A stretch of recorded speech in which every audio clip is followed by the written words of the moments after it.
Hello friend, welcome to my channel.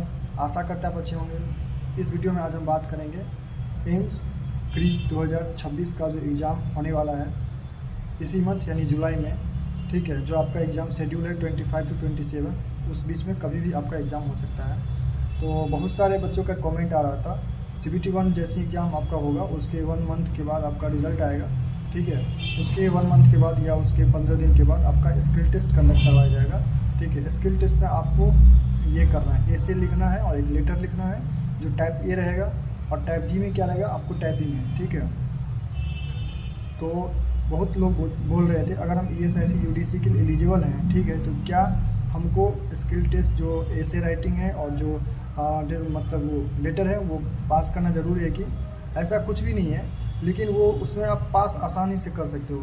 ठीक है, उसमें एक ऐसे लेटर देता है और एक लेटर देता है, तो ऐसे आप कुछ भी लिख सकते हो। ठीक है, थोड़ा बहुत करके।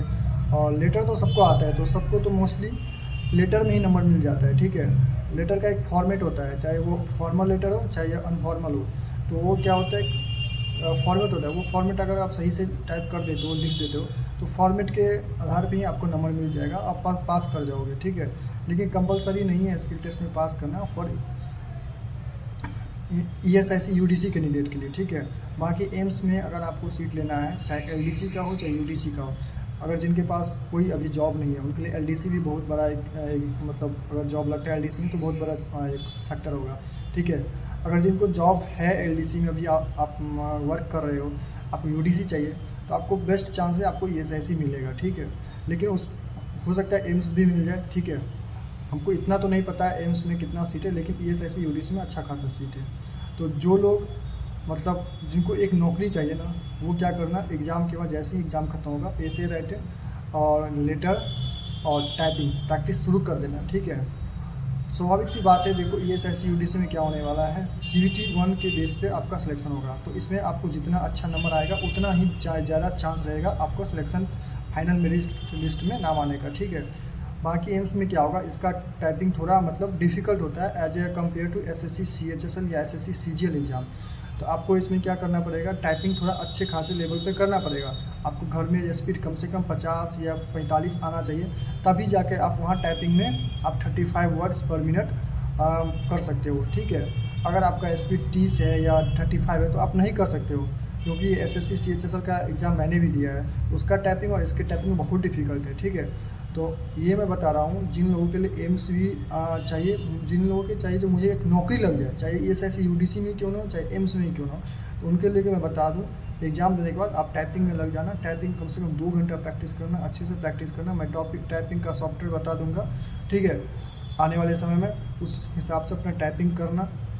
और जिन लोगों को ESIC UDC में चाहिए तो उन लोगों को टाइपिंग करने की कोई ज़रूरत नहीं भाई, ऐसे ही हो जाएगा आपका। ठीक है, और अभी तक तो लास्ट ईयर तो ऐसे ही सेम सीनियर रहा, लास्ट ईयर तो ऐसे ही देखने को मिला, इस साल भी वही देखने को मिलेगा। लेकिन फिर भी आप लोग टाइपिंग प्रैक्टिस करते रहना।